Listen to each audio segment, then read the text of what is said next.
देखो क्या लिखा हुआ है कि यदि एक चक्रीय चतुर्भुज के विकर्ण, यदि एक चक्रीय चतुर्भुज के विकर्ण, तो हम क्या करेंगे, सबसे पहले एक चक्रीय चतुर्भुज बना लेते हैं और उसका जो विकर्ण है, उसका जो विकर्ण है वो क्या है,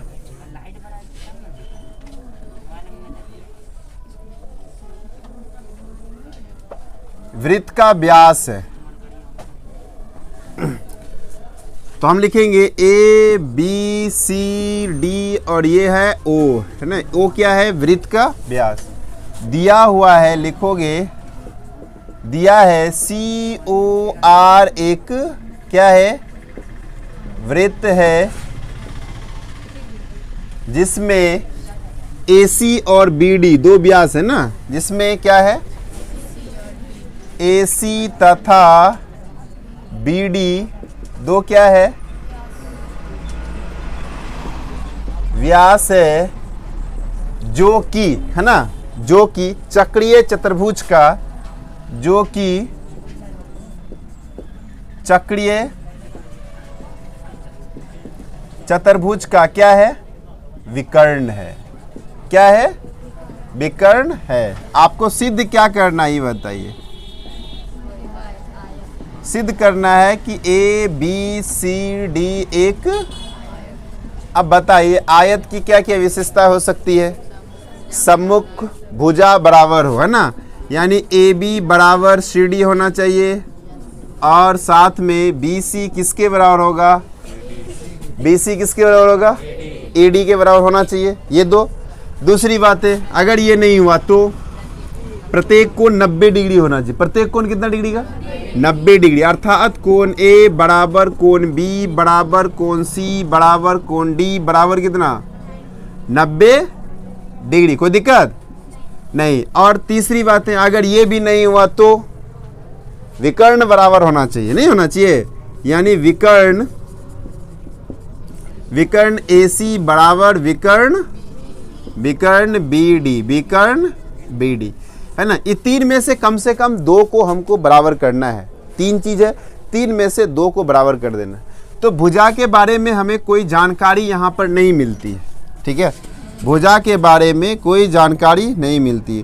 तो हम लोग कोण को पकड़ेंगे। देखिए अब क्या बात कर रहे थे हम यहाँ पर, देखो ये क्या है, ए सी जो है, ए बी सी डी क्या है, एक चक्रीय चतुर्भुज है। कौन सा, चक्रीय चतुर्भुज, चक्रीय चतुर्भुज है, नहीं है। तो जिसमें क्या है, ए सी जो है, जिसमें क्या है, जिसमें ए सी क्या है, व्यास है। ए सी क्या है, व्यास। क्या है सर, ए सी क्या है व्यास।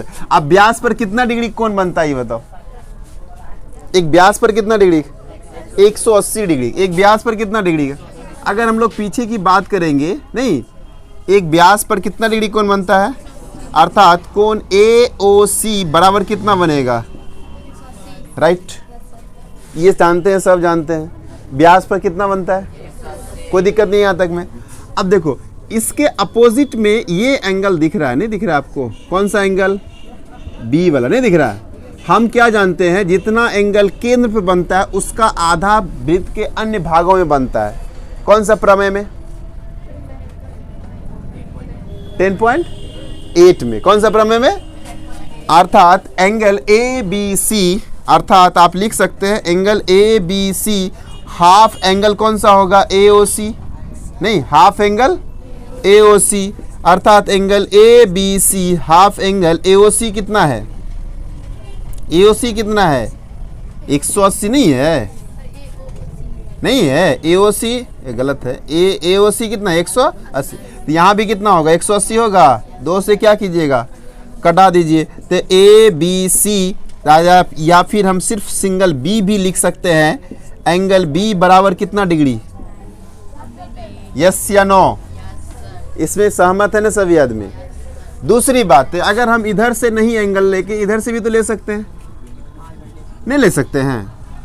हम बोलेंगे, कोई बोल दिया कि नहीं पीछे से क्यों, इधर से लीजिए, कोई बात नहीं, इधर से भी ले ले।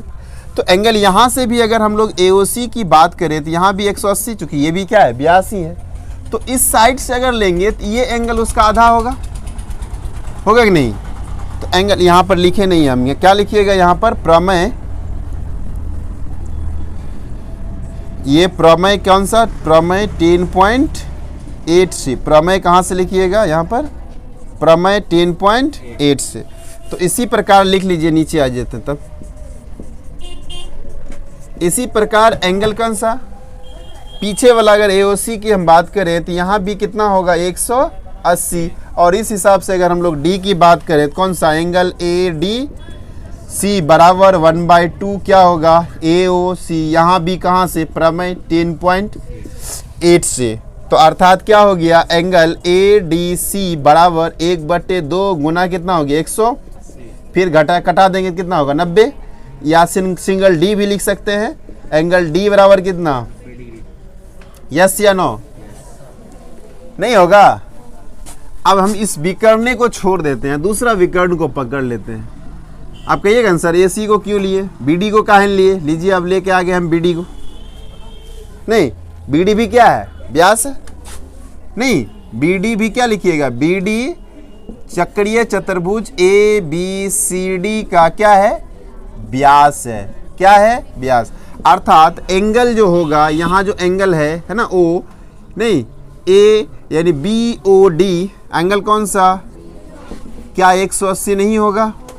अगर हम पीछे से लेंगे तो एंगल A आएगा, तो क्या एंगल A बराबर 90 नहीं होगा, कैसे, प्रमेय 10.8 से, जैसे इधर हुआ वैसे इधर भी होगा। तो क्या एंगल C बराबर 90 नहीं होगा, होगा कि नहीं होगा। अब हम क्या देख रहे हैं, A कितना 90, B कितना 90, C कितना 90, D कितना, सब 90 हुआ ना। इसीलिए लिखिए एंगल A बराबर B बराबर C बराबर D, कितना हो गया।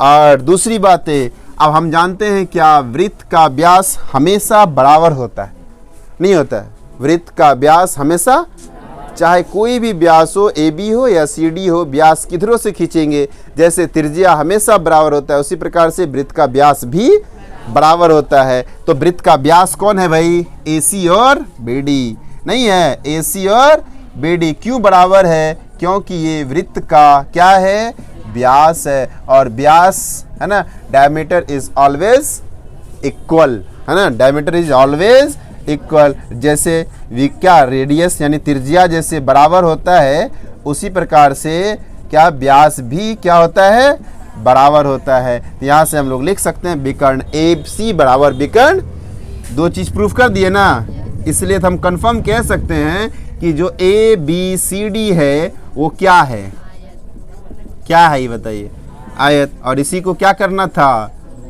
प्रूव्ड करना था।